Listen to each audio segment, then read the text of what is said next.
I think that TV is living its golden age, and we you know, the quality bar of TV shows these days is just phenomenally high.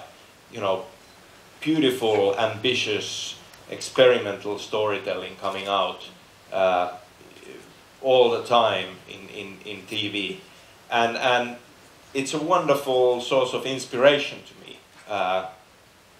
You know, but at the same time, Quantum Break is a game, and more to me the challenge is, you know, what can we learn from TV series for building plot lines and you know, making this episodic pacing even tighter and more exciting, and what kind of complex characters there are in today's TV, and can we, you know, bring elements into our game characters that make them more interesting and more believable and more memorable.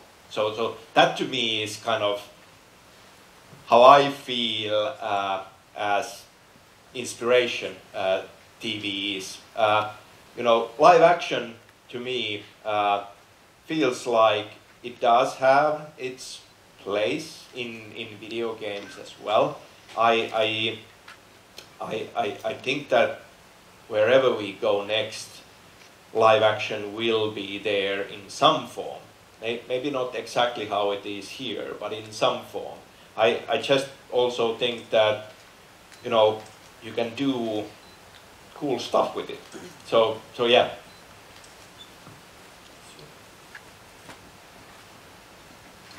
Bonjour. Je voulais savoir si vous aviez joué à Max Payne 3, et ce que vous aviez pensé globalement du jeu, et plus spécifiquement de son écriture. Well, I mean, the Rockstar guys, when they were working on Max Payne 3, they were kind enough to come to us, and they wanted us to play the game when it was in the making, and for us to give feedback to them. Yes, I have played Max Payne 3. I liked it, and I liked it in a way that to me it felt like a bold, original way of bringing Rockstar game into Max Payne's world.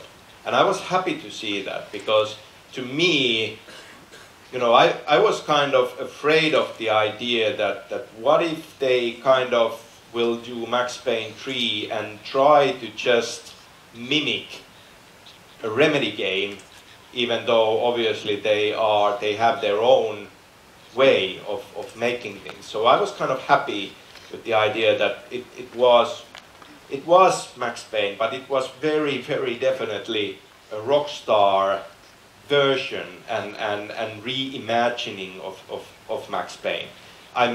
You know, I can safely say that if we would have done Max Payne 3, it would have been something completely different.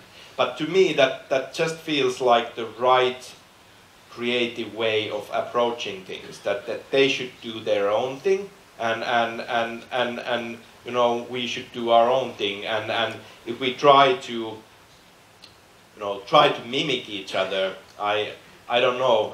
To me, that feels like a wrong approach, and I don't think that would lead into anything good.